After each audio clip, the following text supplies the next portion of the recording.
Hello दोस्त, आप सभी को अपने यूट्यूब चैनल अखंड भारत एजुकेशन प्लेटफॉर्म पे स्वागत है।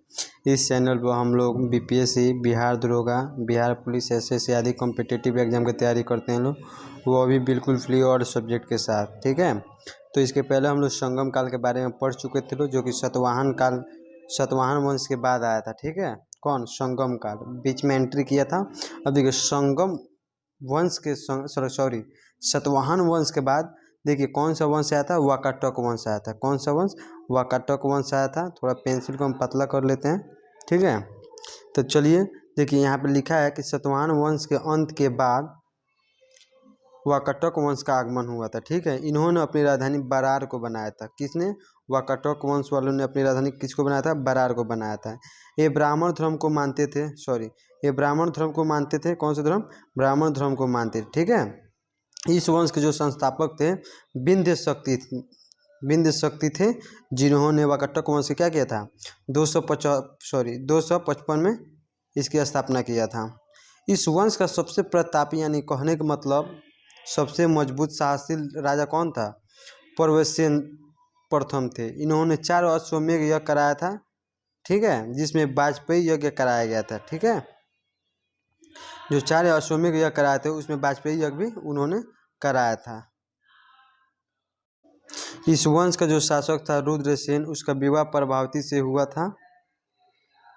रुद्रसेन जब उसका विवाह किससे हुआ था? प्रभावती से हुआ था। ठीक है, प्रभावती जो थी ना, चंद्रगुप्त द्वितीय देवी की पुत्र थी। किसकी पुत्र थी? प्रभावती जी किसकी पुत्र थी? जो चंद्रगुप्त द्वितीय थे, गुप्त वंश के शासक थे। और उनकी एक पत्नी थी, कौन? देवी। ठीक है, जो कि किसको मार, वो अपने पति को क्या करती? मार के चंद्रगुप्त द्वितीय से प्यार की और इससे शादी भी की। तो इन्हीं दोनों के क्या हुआ? एक बेटी हुई, जिसका नाम क्या था? प्रभावती। और इन्होंने, चंद्रगुप्त द्वितीय और देवी ने मिलकर प्रभावती की शादी रुद्रसेन से कर दी। और रुद्रसेन जो था वाकाटक वंश का क्या था? एक शासक था। इस विवाह के कारण गुप्त तथा वाकाटक के बीच मैत्रीपूर्ण संबंध स्थापित हो गया। कहने के मतलब, जब इसका विवाह हुआ, प्रभावती का विवाह हुआ रुद्रसेन से, तो गुप्त वंश और वाकाटक वंश के बीच क्या हो गया? मित्रता हो गया। समुद्रगुप्त के प्रयाग प्रस्ती अभिलेख से वाकाटक वंश की जानकारी नहीं मिलती है। वाकाटक वंश की जानकारी कौन से अभिलेख से नहीं मिलती है? तो प्रयाग प्रस्ती अभिलेख से नहीं मिलती है, जो कि समुद्रगुप्त ने लिखवाया था। ठीक है, क्योंकि इस अभिलेख में केवल जीते गए क्षेत्र की चर्चा है। समुद्रगुप्त ने जो प्रयाग प्रस्ती अभिलेख लिखवाया था, उस अभिलेख में जीते गए क्या है? जीते गए क्षेत्र की चर्चा है, न कि हारे हुए क्षेत्र की चर्चा है। देखिए, वाकाटक वंश का जो अंतिम राजा था, अंतिम शासक था, उसका नाम क्या था? पृथ्वीसेन द्वितीय था। क्या नाम था? पृथ्वीसेन द्वितीय था। वाकाटक वंश की शक्ति धीरे धीरे कमजोर हो गई और इसके स्थान पर चालुक्य वंश का उदय हो गया। कौन सा वंश का? चालुक्य वंश का उदय हो गया। देखिए, जो चालुक्य वंश का काल था, 550 ईस्वी से लेकर 757 ईस्वी तक क्या हुआ था?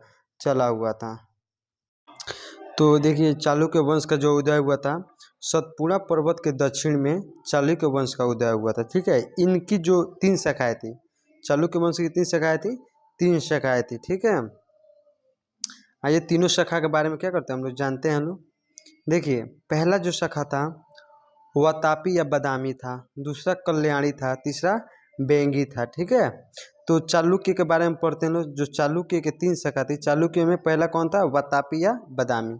तो आइए इसके बारे में जानते हैं लोग। देखिए, वातापी का वर्तमान नाम क्या था? बादामी था। यानी कहने का मतलब, जो इसका वर्तमान नाम था वातापी का क्या था? बादामी था। पहले नाम क्या था? पहले वातापी था। यह तीनों चालुक्य में सबसे पश्चिम में स्थित था। मैंने कहने का मतलब, जो तीन था, चालुक्य के जो 3 भाग थे, उसमें से ये कहाँ स्थित था? तो पश्चिम में स्थित था। इसी ने चालुक्य की नींव रखी थी और वातापी ने ही चालुक्य का नींव रखी थी। जैसे घर बनने के लिए नींव दिया जाता है ना, और उसके बाद वो घर क्या करता है? उस पर उठाया जाता है। तो वैसे ही जो चालुक्य का शुरुआत हुआ था, सबसे पहले किस स्थिति से हुआ था? तो वातापी से हुआ था। इस वंश के जो संस्थापक थे, वातापी वंश के जो संस्थापक थे, जय सिंह थे। ठीक है, जिसके बारे में जानकारी कैरा ताम्रपत्र अभिलेख से प्राप्त होता है। जय सिंह की जो जानकारी किससे प्राप्त होता है? तो कैरा ताम्रपत्र अभिलेख है, उसी से क्या होता है? प्राप्त होता है। बच्चे कुछ हंगामा कर रहे हैं लोग, आप लोग उस पर डाइवर्ट मत होइएगा लोग, ठीक है। देखिए इसने सामंत के रूप में शासन किया था। किसने? जय सिंह। जो जय सिंह थे सामंत के रूप में शासन किया था। आप लोग पहले हम बता चुके हैं कि सामंत क्या है, ठीक है। तो आप लोग अगर जिसको पता नहीं था वो पीछे वाले वीडियो में जाके पढ़ सकते हैं लोग, देख सकते हैं लोग, जान सकते हैं लोग। क्योंकि ये स्वतंत्र शासक नहीं थे, और कहने का मतलब जो जय सिंह थे ना वो स्वतंत्र शासक नहीं थे।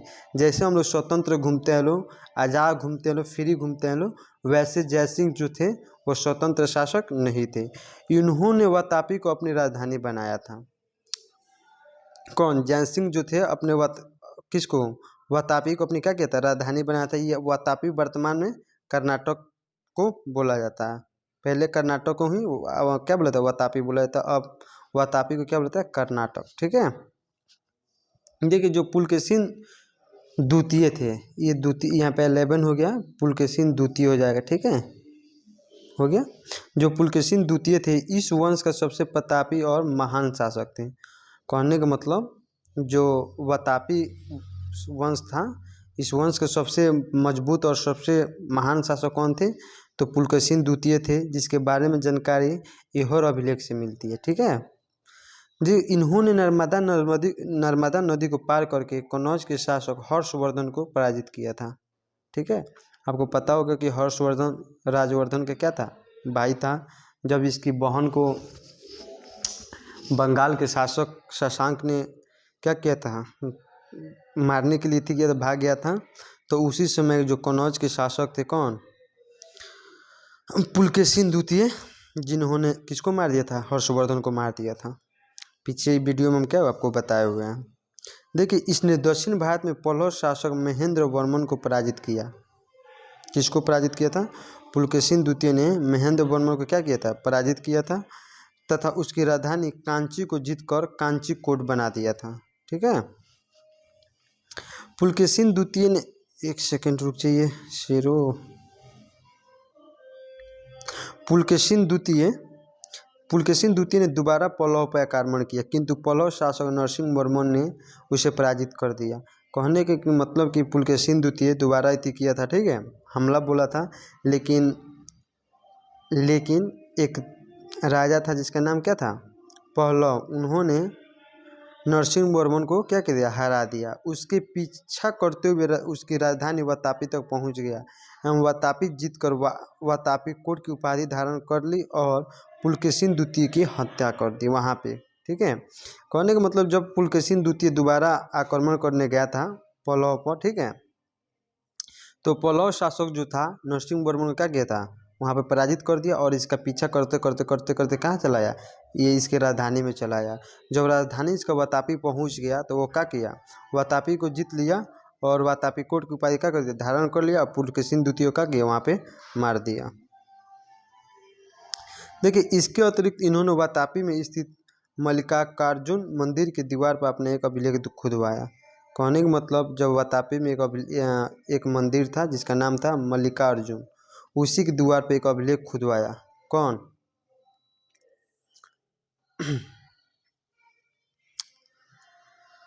पल्लव ने, ठीक है।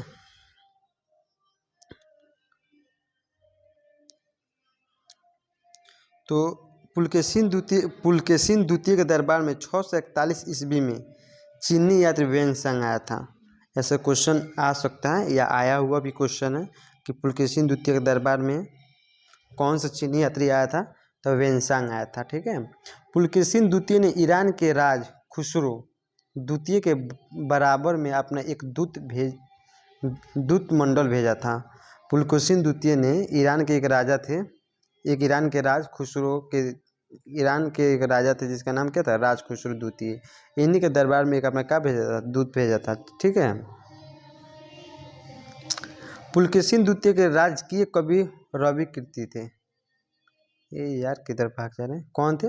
रवि कीर्ति थे। किंतु चालुक्य के अंदर बदले की भावना थी, क्योंकि वो तो पहले से हारा था लोग, तो उसके अंदर क्या थी? बदले की एक भावना थी कि हम बदला ले हैं। ये राष्ट्रकूट की कमजोर स्थिति का इंतजार कर रहे थे ताकि ये राष्ट्रकूट का अंत कर दिया जाए। कहने का मतलब जो चालुक्य थे पहले से वो बदला लेने की तैयारी में थे, सिर्फ उसके कमजोरी के पता लगा रहे थे कि राष्ट्रकूट कब कमजोर होगा, ताकि उस पर हमला कर उसका क्या किया जाए, अंत कर दिया जाए। पुलकेशिन द्वितीय के बाद अगला शासक विक्रमादित्य बना। कौन बना? विक्रमादित्य बना। इन्होंने पल्लव की राजधानी कांचू पर अधिकार करके अपने पिता के पराजय का बदला लिया, किंतु अपने शासक के अंतिम समय में पल्लव शासक परमेश्वरम से पराजय हो गया। ठीक है, मैंने कहने के मतलब कि पुलकेशिन द्वितीय के बाद एक अगला पहले दो अगले वाला शासक बना, कौन बना? विक्रमादित्य बना। ठीक है, विक्रमादित्य हो गया, यहाँ पे गलत टाइपिंग हो गया, बना। ठीक है, अब उन्होंने क्या किया, जो पल्लव की राजधानी थी कांचो पर अधिकार कर लिया, अपने पिता का क्या लिया, बदला ले लिया। लेकिन कुछ समय बाद पल्लव के एक शासक आया, कौन? परमेश्वरम। उसी से क्या हो गया, वो पराजित हो गया। कौन? विक्रमादित्य। चलिए आगे चलते हैं हम लोग। देखिए विक्रमादित्य पत्थर के बाद चालुक्य वंश का अगला शासक विक्रमादित्य बना। ठीक है, इसके समय चालुक्य वंश का सर्वाधिक विकास हुआ था। किसके समय चालुक्य वंश का सर्वाधिक विकास हुआ था? तो विक्रमादित्य के समय। इन्होंने सकल परनाथ की उपाधि धारण की, जिसका अर्थ होता है संघर्ष पर विराम लगाने वाला। ठीक है, कहने का जब मतलब जो विक्रमादित्य थे, सकले तरपतनाथ की उपाधि धारण किया था। और सकले तरपतनाथ की जो मतलब होता है, अर्थ होता है संघर्ष पर विराम लगाने वाला, यानी संघर्ष पर क्या हुआ, रोक लगाने वाला। विनयदित्य की मृत्यु के बाद अगला शासक विजयादित्य बना। कौन बना? विजयादित्य बना। ठीक है, इन्होंने पट्टक्कल में एक शिव मंदिर का निर्माण करवाया था। ठीक है, विजयादित्य ने कहाँ शिव मंदिर का निर्माण करवाया था? तो पट्टदकल में करवाया था। ठीक है, जो कि कर्नाटक में, बीजापुर कर्नाटक में। पट्टदकल शिव मंदिर को विजेश्वर शिव मंदिर के नाम से जाना जाता है। जो पटकल शिव मंदिर है उसे किस नाम से जाता है? तो विजेश्वर शिव मंदिर के नाम से जाना जाता है।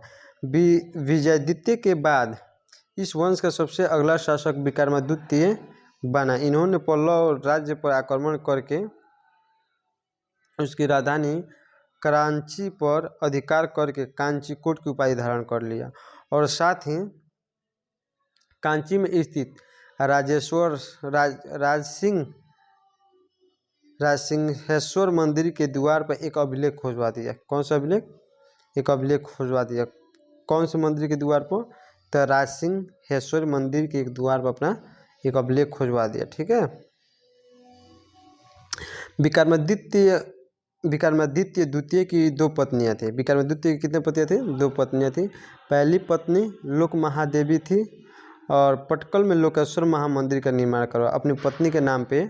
विक्रमादित्य थे जो, उनकी दो पत्नी थी। पहली पत्नी थी कौन? लोक महादेवी। इन्हीं के नाम पे पटकल में उन्होंने लोकेश्वर महामंदिर का क्या कहते हैं, निर्माण करवाया। इस मंदिर को विरूपक्ष मंदिर के नाम से भी जाना जाता है। दूसरी पत्नी का नाम त्रिलोकी महादेवी थी। इन्होंने पटकल में त्रिलोकेश्वर महामंदिर का निर्माण करवाया था। ठीक है, तो प्रथम पत्नी कौन थी? लोक महादेवी, उसके नाम लोकेश्वर, और दूसरी पत्नी त्रिलोकी महादेवी, उसके नाम पर त्रिलोकेश्वर। ठीक है, इस वंश का जो अंतिम शासक था कीर्तिवर्मन द्वितीय था। कौन था? कीर्तिवर्मन द्वितीय था। अंतिम शासक था कौन? कीर्तिवर्मन द्वितीय। रोक दे ओहो, कहीं और भाग गए थे। चलिए ये देखते हैं लोग। देखिए, कीर्तिवर्मन द्वितीय को हत्या दंतिदुग ने कर दिया। ये द्वितीय है। ठीक है, कीर्तिवर्मन द्वितीय की हत्या कौन किया था? दंतिदुग ने कर दिया। और इसके स्थान पर उन्होंने राष्ट्रकूट वंश की स्थापना कर दी, जो पहले से क्या थे, एथी में थे कि कब इसकी कमजोरी को देखा जाए और इसको अंत कर दिया जाए। तो जब दंतिदुर्ग बना तो वो क्या था, कमजोर शासक था। ठीक है, कीर्तिवर्मन के बाद, और उसी समय राष्ट्रकूट वंश की स्थापना कर दिया गया था। चालुक्य को अपना सामंत बना लिया, और चालुक्य क्या किया, अपना सामंत बना लिया, यानी अपना इसको घेराबंदी यानी कर लिया लो, और अपना सामंत बना लिया लो। ठीक है, अब कल्याणी का चालुक्य हम लोग कल पढ़ेंगे लो। ठीक है, इस टॉपिक को हम लोग कल देखेंगे लोग। तो आप लोग इसको शेयर, लाइक और सब्सक्राइब करते रहें। Okay, thank you very much. मिलते हैं हम लोग नेक्स्ट वीडियो में फिर कल। बाय।